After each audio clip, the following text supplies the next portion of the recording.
Ilmu tauhid wajiblah dipelajari. Ini baru saya masuk kepada apa ilmu yang patut kita mengaji setelah mengaji Al-Quran dan selain daripada kita menghafal. Dan ada orang yang tidak mampu hafal. Ada orang tak mampu hafal. Dia hafal, try hafal tapi tak boleh. Maka mana yang dia nak kena buat?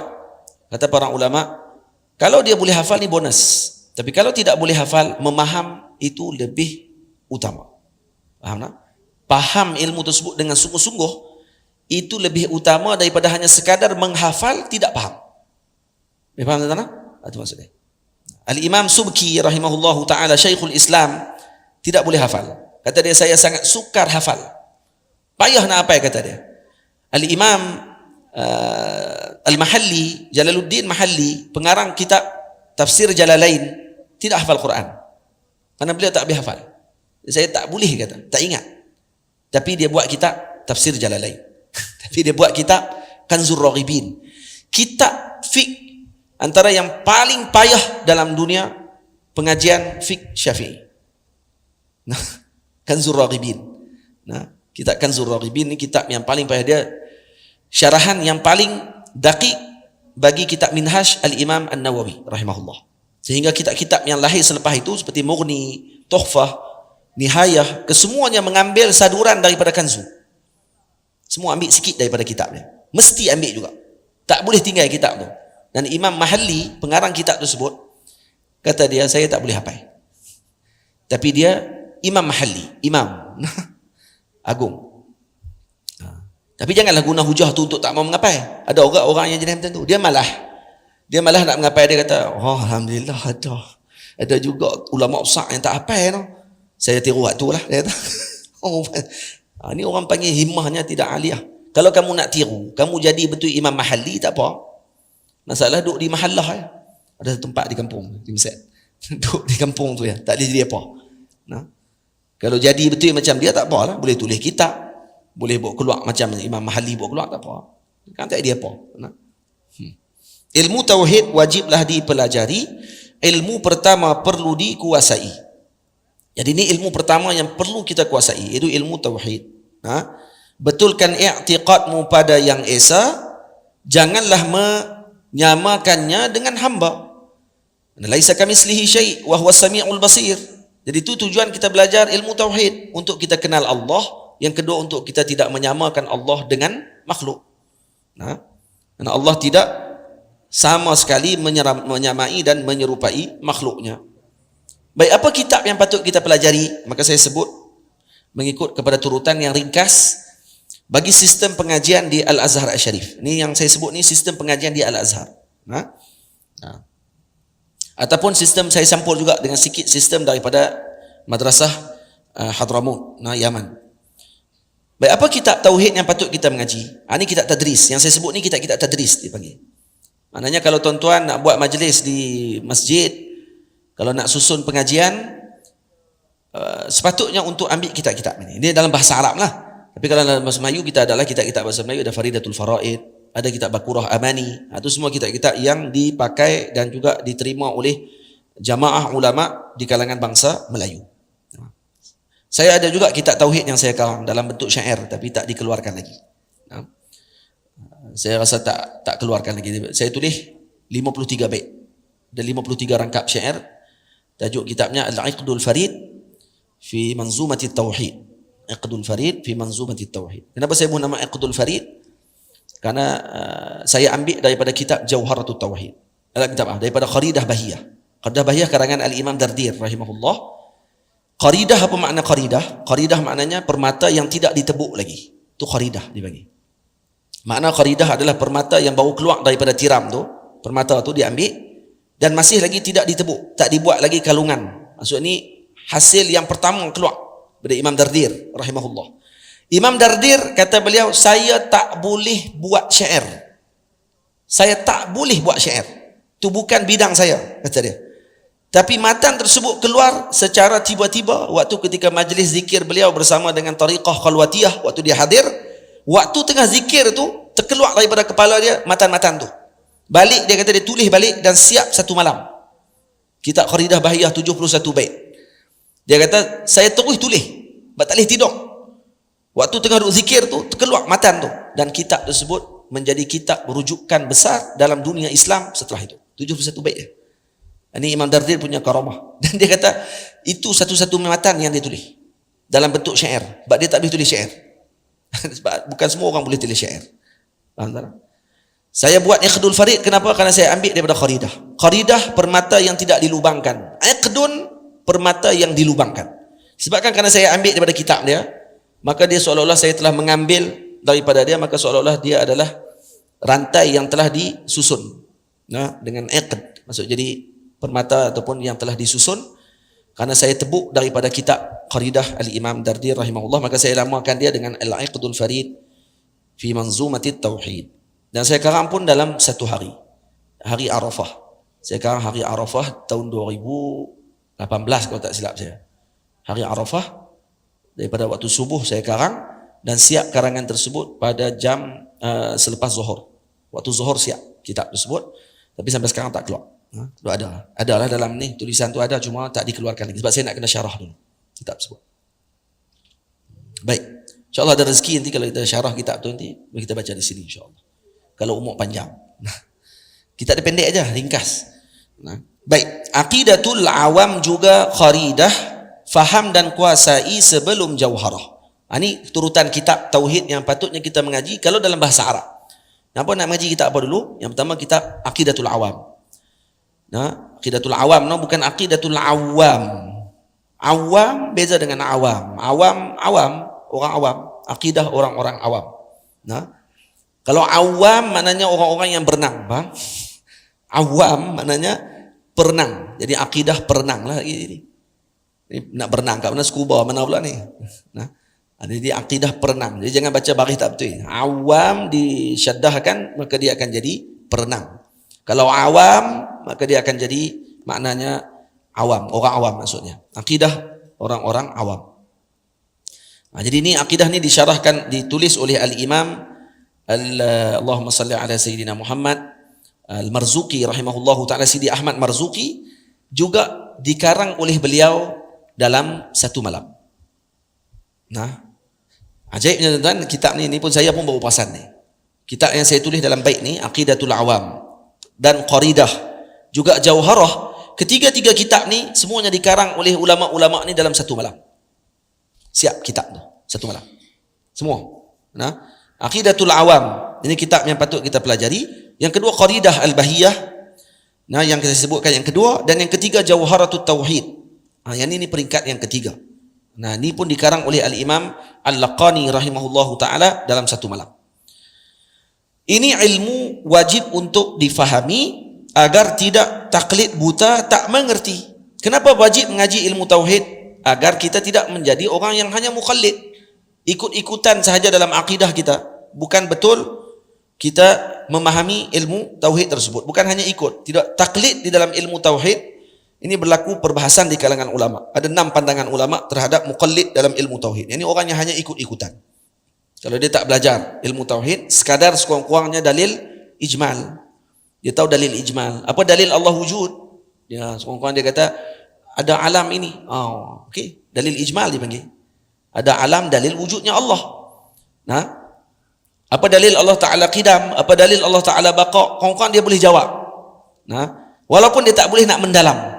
Kalau datang syubhat dia tak boleh nak tolak. Maka kalau macam tu dia dikira sebagai hanya orang-orang yang permulaan dalam ilmu tersebut. Jadi permulaan dalam ilmu maknanya apa dia? Dipanggil mubtadi. Permulaan dalam ilmu, yakni man lam yastati' an yatasawwar masail. Yani orang yang tidak mampu untuk menggambarkan masalah tersebut. Kita hadir dalam satu pengajian, contohnya ilmu nahu. Bila orang tanya ke kita, apa dia perbahasan dalam ilmu nahu? Kita tak tahu. Tapi saya tahu nahu ni dia nak betul baris belakang. Dalam pengajian kita baca dia betul baris belakang.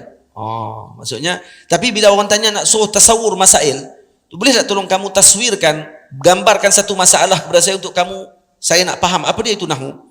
Dia tak tu tak mampu lagi. Maka hada mubtadi. Ini permulaan dalam ilmu. Mutawassit, orang yang peringkat pertengahan pula apa dia? Yastati' an yatasawwara al-masaila walakin la yastati'u an yarudda Ustaz. Man yastati' an yatasawwar masail wala yastati'u an ya'ti bil hujjah. Dia boleh untuk tasawur masalah. Ini yang peringkat kedua. Bila orang suruh bahas sikit, apa dia fa'il? Dia bagi contoh. Fa'il ni apa dia? Contohnya ja'a Muhammadun. Muhammad ni fa'il. Kenapa jadi fa'il? Dia boleh syarah fa'il tu sikit. Tapi bila orang datang sikit tashkik kepada dia, ataupun datangkan sedikit kekeliruan, dia tak boleh nak tolak. Saya tak arti ni, mutawassit. Peringkat ketiga dia panggil muntahi. Muntahi ni peringkat tertinggi, tinggi sikit. Peringkat ketinggi ni dia panggil man yastati' an yatasawwar masail wa yastati' an yarudda at-tashkik. Dia boleh menolak syak dan juga menolak hujah yang melawan dia dalam ilmu tersebut. Ataupun orang datangkan tashkik, datangkan keraguan kepada dia dalam ilmu tadi, dia boleh tolak balik. Maka tu dipanggil peringkat yang tertinggi dalam ilmu. Tu pun semua peringkat tadi, mubtadi, mutawassit, muntahi, kesemua ni ada peringkat dia pula. Mubtadi ada mubtadi ula, mubtadi sani, mubtadi salis. Mutawassit pun ada ula, sani, salis. Muntahi pun ada ula, sani, salis. Dan kesemua peringkat tadi ada kitab dia masing-masing yang perlu dipelajari. Jadi tuan-tuan, macam mana? Cukup 4 tahun mengaji? Cukup 4 tahun nak mengaji? Tak cukup. Betul Al-Azhar Asy-Syarif pada zaman dahulu, untuk habis sampai kepada peringkat peringkat muntahi, sekurang-kurangnya kena berada di Al-Azhar selama 12 tahun. Baru habis muntahi. 12 tahun sekurang-kurangnya. Karena setiap bidang 4 tahun. Maksudnya nak masuk habis mubtadi 4 tahun. Nak habiskan muntahi mutawassit 4 tahun lagi. Nak habiskan muntahi 4 tahun lagi. Jadi ada 12 tahun sekurang-kurang dia kena habiskan. Jadi sebab tu tuan-tuan jangan pelik. Kalau orang duduk di pondok zaman dulu lama-lama, kerana nak selesaikan ke semua peringkat tersebut. Sebab ada orang yang nak keluar jadi tok lebay. Ada orang nak jadi tok guru. Nak jadi tok lebay, nak jadi boleh baca di masjid untuk buat majlis ta'lim dan sebagainya, cukup 4 tahun. Boleh dah, alhamdulillah, insya-Allah. 4 tahun boleh dah buka majlis ta'lim. Tapi kalau nak jadi tok guru buka pondok, tak boleh 4 tahun. Kurang-kurangnya kena 12 tahun pengajian dia. Dan kena habiskan selesai semua bidang pengajian yang dia telah ditentukan oleh guru dia pada waktu tersebut, di institusi tersebut. Faham tuan-tuan? Yang tu baru boleh keluar. Payah tak mengaji? Tak payah. Macam tu, ikut turutan dia elok, insya-Allah. Lama, no? Lama.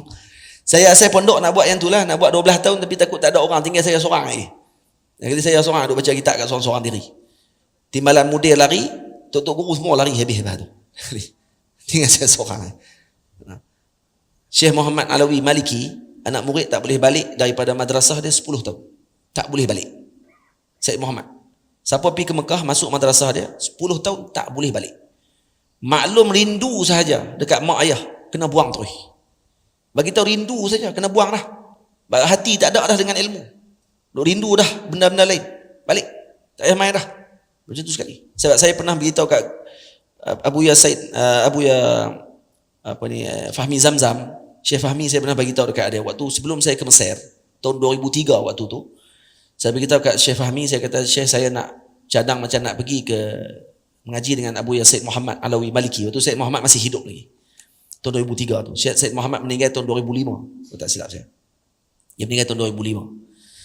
Jadi 2003 tu saya kata saya nak pergi ke Mekah, boleh tak? Saya nak pergi sambung di sana. Saya tak mau pergi Mesir. Apa dia kata kat saya? Bolehkah? Dia kata. Bolehkah nak pergi? Duduk di tempat dia, tak boleh balik 10 tahun. 10 tahun tu tak boleh balik. Kalau mak ayah mai ke Mekah pun, tak tentu boleh jumpa. Kalau dia tak bagi jumpa, takkan boleh jumpa. So dia sampai tahu tu. Dia tak ada. Pelajar Malaysia sekarang ni dia kata tak ada seorang pun. Indonesia ramai dia kata. Tu pun dia kata ada seorang pelajar Indonesia, tengah duduk urut. Dah 6 tahun tak balik. Duduk dengan Abu Said Muhammad, 6 tahun tak balik. Duduk tengah urut kaki tok guru. Tengah duduk urut ni petang tu. Dia sebut kat Abu Ya, dia kata rindu dekat ayah dia kata. Nah. Sebut rindu kat ayah ya. Said Muhammad senyap waktu tu. Tengok anak murid dia. Malam tu dia panggil. Dia panggil dia buat apa? Dia bagi beg siap dah. Dalam beg tu ada pakaian. Nah, ambil beg ni. Ni tiket kapal terbang. Balik. Jangan mai dah dia kata. Balik. Tak usah mai dah. Sebut rindu ya. Itu Syekh Fahmi sendiri cerita dekat saya. Nah, ni cerita 16 tahun yang dulu dia cerita dekat saya. Belum saya pergi Mesir. Ya tak sanggup dengar-dengar yang tu. Dah apa pergi Mesir kot. No? 10 tahun tuan-tuan, tak boleh balik. Saya ni kira rendah sikit lah, 4 tahun ni tak boleh balik. No? Sebab masalah kita nak jadi anak kita ni siapa sebenarnya? Kalau betul nak jadi yang macam sepatutnya, kena korban. Kita kena korban. Saya sendiri pun duduk di Mesir 4 tahun tak balik. Nah, kita nak betul anak kita jadi, kena korban. Saya ni kalau kata nak kira dengan tak sempat masa saya rasa sendiri dalam hati tak rasa sempat nak khidmat dengan ayah saya. Saya rasa macam galak tak sempat nak khidmat dengan ayah. Balik-balik seminggu. Padahal saya balik tiap-tiap tahun. Tapi rasa galak sebab saya balik 2 bulan, 3 bulan saja. Setiap-tiap tahun saya balik. Selepas saya kahwin tahun 2010, saya pergi Mesir 2004. Tahun 2010 saya mula balik tiap-tiap tahun. 2010, 2011, 2012 sampai 2020. Saya balik tiap-tiap tahun kerana saya dah ada isteri, ada keluarga, dah ada dua tu masuk keluarga mentua lah, bukan ada bini dua orang tak, bini seorang ya. Nah, saya nak kena balik rumah mentua, nak cucu, Tok Wan nak tengok cucu dan sebagainya. Balik tiap-tiap tahun tu 3 bulan, 2 bulan, 4 bulan saya balik. Saya masih rasa galak pada waktu tersebut. Tapi moga-moga itu jadi jariah kepada ayah kita, insya-Allah. Nah, dan jadi jariah dan ayah pun redha. Waktu saya mula duduk masa tu dah 10 tahun di Mesir. Dah 10 tahun duduk di Mesir. Tiba-tiba guru saya Syekh Ahmad Mamduh sebut dekat saya waktu dia mai ke Malaysia. Dia mai Malaysia tahun 2010. Saya waktu dah 6 tahun, 7 tahun di Mesir waktu tu. Dia mai kali pertama dia mai. Bila dia mai saja, dia tengok setiap kali tempat yang saya pergi dengan dia, rupanya dia duduk parti. Saya duduk belakang. Rupanya orang pun salam dengan saya sekali, macam salam dengan dia.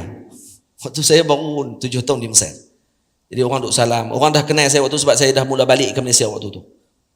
Jadi salam, pakat ra'i kita sekali termasuk dengan Syekh. Walaupun saya duduk belakang waktu tu. Rupanya Syekh perasan. Lepas tu Syekh sebut apa dekat saya sebelum dia balik ke Mesir. Lepas dia mai 2 minggu tu. Dia kata, Muhammad, aku tengok apa dia orang Malaysia buat dekat hang dan sebagainya, dia kata. Dan aku nasihat dekat hang. Dan aku bagi arahan bukan nasihat. Aku arah dekat hang untuk duduk di Mesir ini tambah lagi 10 tahun. Dan aku akan susun semua dekat hang, dia kata. Nanti mai ke Mesir balik, aku akan susun semua. Dengan siapa hang akan mengaji, dekat guru mana yang hang akan pergi, kaza. Dia akan susun semua, dia kata kat saya. Tapi syarat kena 10 tahun. Dan jangan balik, kata dia, lagi mana aku tak bagi izin. Kalau kamu balik sebelum aku bagi izin, hang tak akan jadi apa, dia kata. Dia kata macam tu. Ini yang disebut kepada saya. Waktu tu di Perlis. Saya masih ingat tempat dia sebut tu. Tempat dia sebut tu dalam kereta Ustaz Yusaini, dekat dengan pasar Tani, tempat makan pagi-pagi tu. Dekat dengan kawasan Kangak tu. Tu saya ingat betul tempat tadi. Waktu tu dalam tu lah dia sebut, dan dia sebut tadi depan Ustaz Yusaini. Dan saya beritahu dekat mak, kata Syekh suruh duduk 10 tahun lagi. Saya cadang waktu tu, saya nak balik lagi 3 tahun. Cukup 10 tahun saya akan balik daripada Mesir. Maksudnya 2004, saya akan balik 2014, saya kata. Saya akan balik 2014. Tengok Syekh kata tambah lagi 10 tahun. Jadi bila beritahu kat mak kata apa? Mak saya kata tak apa, ikut Syekh. Ikut Syekh. Syekh kata macam tu, ikut dia. Dan mulai waktu tu lah saya pergi ke Mesir, Syekh mula susun pengajian saya dan sebagainya. Dan rupanya lebih pada 10 tahun. Sebab Syekh janji dengan saya tu dah cukup 10 tahun. Betul ya? 2010. Ya cukup 10 tahun. 2020 sekarang. Betul. Saya pun tak sangka sebab saya setiap kali orang tanya semua saya baru 2 tahun duduk kat Mesir. Berapa tahun lagi dekat Mesir ni? Ada lagi 5 tahun. Tiap-tiap tahun 5 tahun. Dan cukup, rupanya cukup. 10 tahun dengan Syekh. Baik. Betulkan i'tiqadmu pada yang esa, janganlah menyamakannya dengan hamba.